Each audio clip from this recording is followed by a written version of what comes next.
Crônicas do Amanhecer. Por Feijão. Centro Espírita Allan Kardec de Balneário Gaivota, 9 de dezembro de 2021. Paulo Freire, 100 anos como legado do educador brasileiro é visto no exterior. Parte 3. Freire é estudado em universidades americanas, homenageado com escultura na Suécia, nome de centro de estudos na Finlândia e inspiração para cientistas em Kosovo.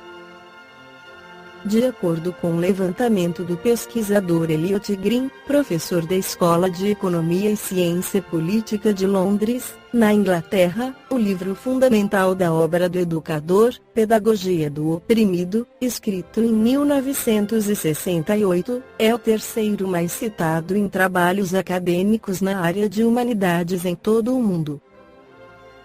Para especialistas em educação ouvidos pela BBC News Brasil, entretanto, a raiz da controvérsia em torno da pedagogia de Paulo Freire não é sua aplicação em si, mas uso político partidário que foi feito dela, historicamente, mais do que nunca, nos dias atuais. Li a maior parte dos livros dele. Minha tese de doutorado foi amplamente baseada em seus ensinamentos. Tenho aplicado seu método de várias maneiras em minha carreira profissional, na prática e na pesquisa, afirmou a pedagoga Eva Antila, professora da Universidade de Artes de Helsinki, na Finlândia. A maior vantagem de sua metodologia é a abordagem antiopressiva e não autoritária, a pedagogia dialógica e respeitosa que ele promoveu. O problema é que suas ideias têm sido usadas para fins políticos, o que, em meu entendimento, nunca foi seu propósito inicial, disse a finlandesa. Há centros de estudos semelhantes, todos batizados com o nome do brasileiro, na África do Sul, na Áustria, na Alemanha, na Holanda, em Portugal, na Inglaterra, nos Estados Unidos e no Canadá. Na Suécia, Freire é lembrado em um monumento público. Localizada no subúrbio de Estocolmo, Depois do Banho é uma obra em pedra-sabão esculpida entre 1971 e 1976 pelo artista Pilling-Ström.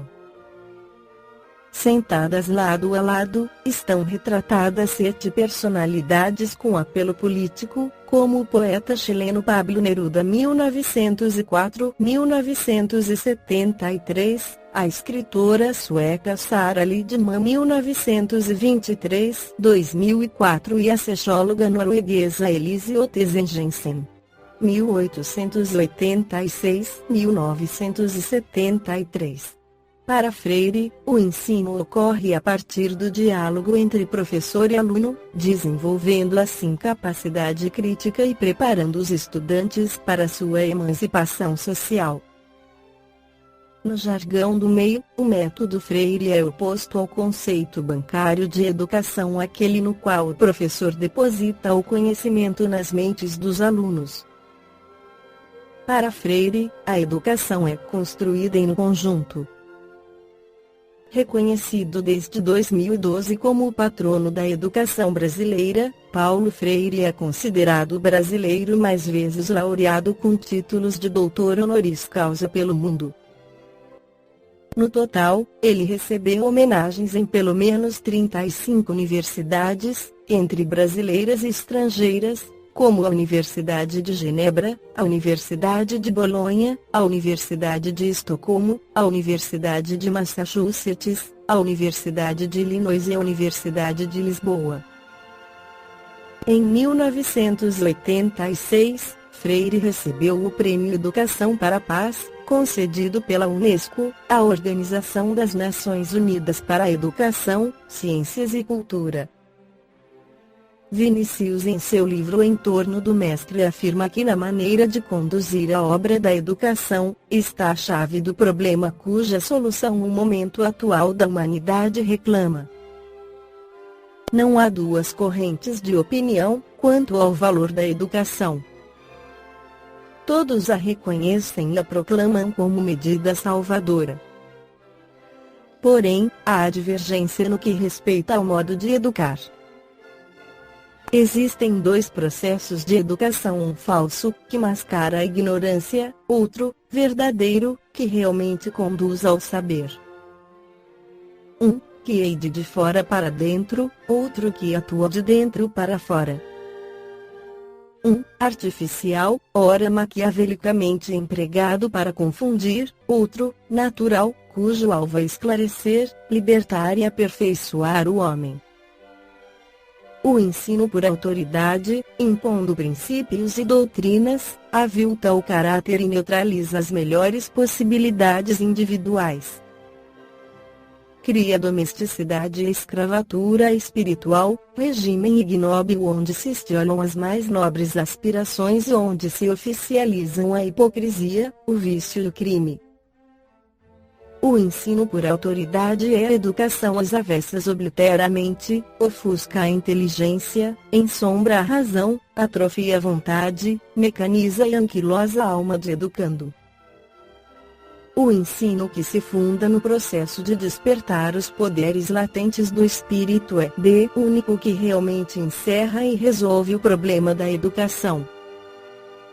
A educação normal cria capacidades, enquanto que a artificial gera títeres que vivem a repetir o que ouvem, sem consciência do que fazem. Tais indivíduos são sempre dependentes, imitadores vulgares, parasitas, estratificados. A educação real organiza sociedades dignas, onde a ciência, a filosofia, a moral e as artes vicejam francamente sob atmosfera favorável, onde há campo vasto para todas as atividades do espírito e onde todas as aspirações elevadas da alma encontram possibilidades de realização. A falsa educação promove conglomerados amorfos de indivíduos incapazes, medíocres em tudo, verdadeiros rebanhos que se agitam monotonamente ao sinal do cajado que os tange segundo alheios caprichos. A educação, tal como deve ser, prepara o indivíduo para a vida como realmente ela é, para os destinos altaneiros que Deus concebeu e tracejou para o espírito. A educação falsa molda o indivíduo ao sabor de outrem, prepara-o para certas escolas político-sociais ou para servir a determinadas organizações sectárias. Em quaisquer desses meios, a liberdade é um mito em que muito se fala para embair a boa-fé alheia, e onde a escravidão é um fato com todo o seu cortejo de ignomínias.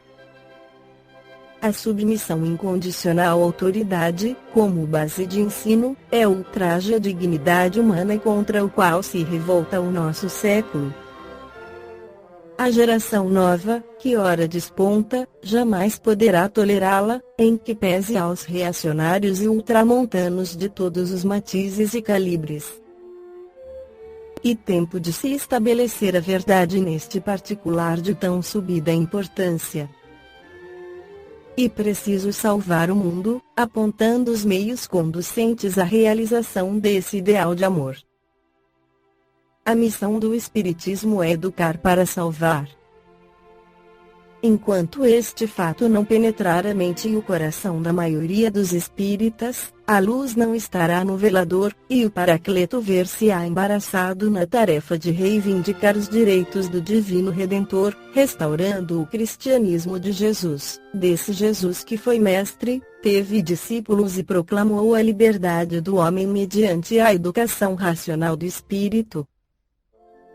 Educareis o rumo a seguir, o programa do momento. Balneário Gaivota, 9 de dezembro de 2021. Por Feijão. Centro Espírita Allan Kardec de Balneário Gaivota. Que a paz esteja com todos.